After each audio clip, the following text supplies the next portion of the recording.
Qui peut croire aux rumeurs d'infidélité du couple monarchique? Carla et Nicolas démontent fermement toute rumeur d'infidélité et quand ils parlent, on les croit. La vérité illumine leur regard, leur bouche ne ment jamais, ils tournent la langue au moins 10 fois avant de parler. Carla en particulier, madame n'est pas du genre à gober n'importe quoi ou n'importe qui. Elle l'a dit, notamment dans les locaux d'Europe 1 où elle était invitée dernièrement pour parler du peu d'intérêt de la rumeur, comme on le fait d'ailleurs fréquemment. Quand un fait est peu important, quand il est totalement dénué d'intérêt, quand on veut noyer le ragot, on fait quoi? On vient en parler à la radio. Quoi de plus normal? Mais bon, elle a quand même bien fait de venir. On a enfin appris la vérité. Le couple est donc toujours amoureux et Rachida Dati n'est pas à l'origine de la rumeur d'infidélité du roi et de la reine. Et on ne peut que croire la jolie Carla quand elle affirme du ton dynamique qu'on lui connaît. Rachida Dati demeure tout à fait notre amie. Et nous, on la croit tout à fait. D'ailleurs, qui peut croire, je vous le demande, que Nico, l'ami du peuple, et puis ni Rachida, en lui autant quelques privilèges comme voiture, garde du corps et autres avantages que la cour a l'habitude d'octroyer.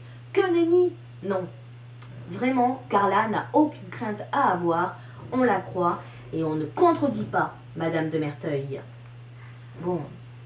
Il est vrai que Rachida aurait voulu avoir un peu mieux qu'une amitié de cour avec la monarchie et que l'Europe l'a fait profondément chier, mais rien n'est perdu, comme en témoigne la nouvelle page internet de la députée européenne Bling Bling, vitrine à la hauteur de la dame qui, tout comme elle, invite moins au travail qu'à un défilé de mode. On y voit en effet une Rachida apprêtée, dandinant telle Eva Longoria dans la pub L'Oréal pour un shampoing couvrant les cheveux blancs.